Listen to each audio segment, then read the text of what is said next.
Doctor कमर साहब जो तवील अरसे से इस टीम के साथ हैं, कलम के साथ अपना जो मिशन है उसको जारी रखे हुए हैं, उनसे मुल्तमिस हूं, आए अपने ख्यालात का इजहार करें, अपनी टीम के बारे में बताएं और अपने काम के बारे में आगाह करें। डॉक्टर कमर साहब। बिस्मिल्लाहिर्रहमानिर्रहीम। सबसे पहले मैं अपने तमाम पाकिस्तानी भाइयों को इस मज़म्मती कश्मीर कॉन्फ्रेंस में शिरकत करने पर दिल की अथाह गहराइयों से शुक्रिया अदा करता हूँ कि उनके दिलों के अंदर अपने कश्मीरी बहन भाइयों की मोहब्बत जिंदा है। मिट्टी की मोहब्बत में हम आशुफ्ता सरों ने मिट्टी की मोहब्बत में हम आशुफ्ता सरों ने वो कर्ज उतारे हैं जो वाजिब भी न थे। वाह। और ये कर्ज उतारने में सबसे बड़ा नाम जो यूरोप के अंदर हर पाकिस्तानी जानता है, बल्कि हर इंडियन भी जानता है, वो कौन है? वो परवेज इकबाल लोसर है। परवेज इकबाल लोसर पाकिस्तान का बेटा है, तो रियासत पाकिस्तान ने भी अपने बेटे को तस्लीम किया, जिसका सबूत ये है कि 23 मार्च को पाकिस्तान ने उन्हें इवार्ड से नवाजा। हमेशा रियासत अपने बंदे को उसी वक्त नवाजती है जब वो समझती है कि ये मेरा बेटा है और मेरे नाम की सरबुलंदी के लिए काम कर रहा है। ये मेहनत, ये मोहब्बत इस सब हलाली परचम की वजह से है और उन मजलूम कश्मीरी मुसलमान बहनों, माओं, बेटों की उन दवाओं का नतीजा है जो आज परवेज इकबाल लोसर साहब हमारे दरमियान में बैठकर भारत को ललकार रहे हैं। ये कोई आसान काम नहीं है। अगर आप समझते हैं कि यूरोप के अंदर अगर बोलने की आजादी है तो इतनी भी आजादी नहीं है कि आप किसी को ललकार दें। मैं जानता हूं, गुज़श्ता 15 साल से मैं इनके साथ हूं।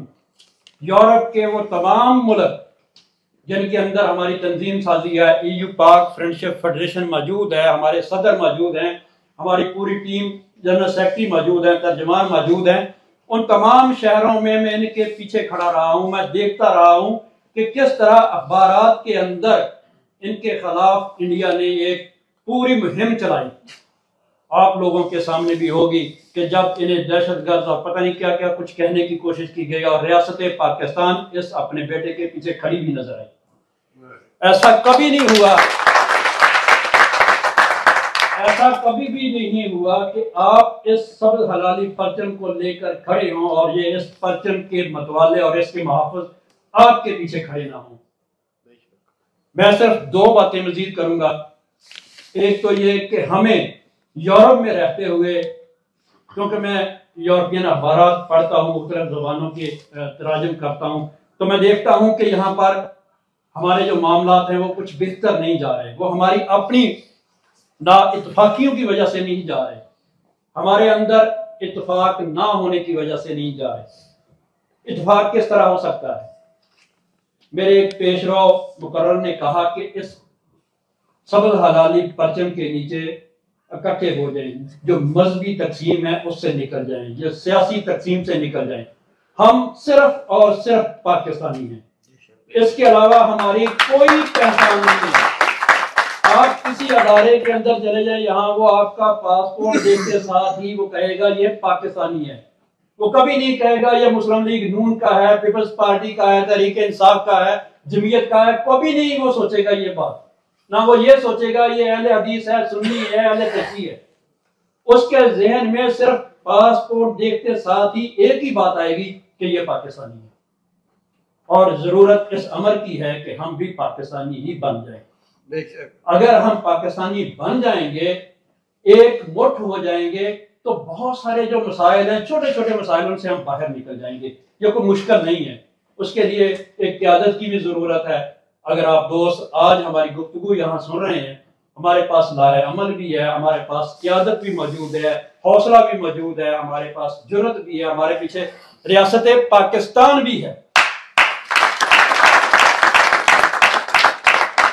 दूसरी बात, वो खास तौर पर परवेज इकबाल लोसर साहब ने अपने खिताब के अंदर भी की कि जो पाकिस्तानी कम्युनिटी के मसाइल हैं, ये आज की बात नहीं, हम जब भी हमें किसी मसले के बारे में पता चला वो मसला हमने हल करने की कोशिश की है।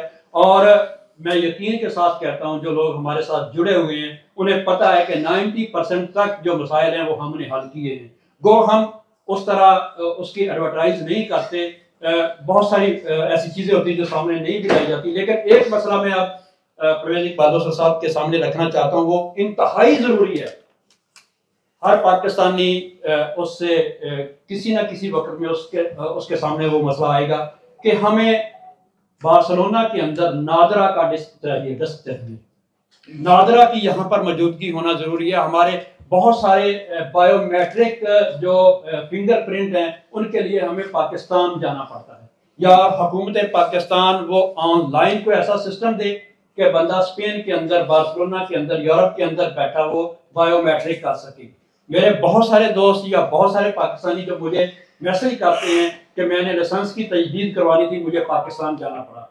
और आपको पता है कि PIA ना चलने की वजह से इस वक्त एयरलाइंस के अंदर कितनी महंगी टिकटें हैं, सिंगल टिकटें भी 700-800 की मिल रही हैं।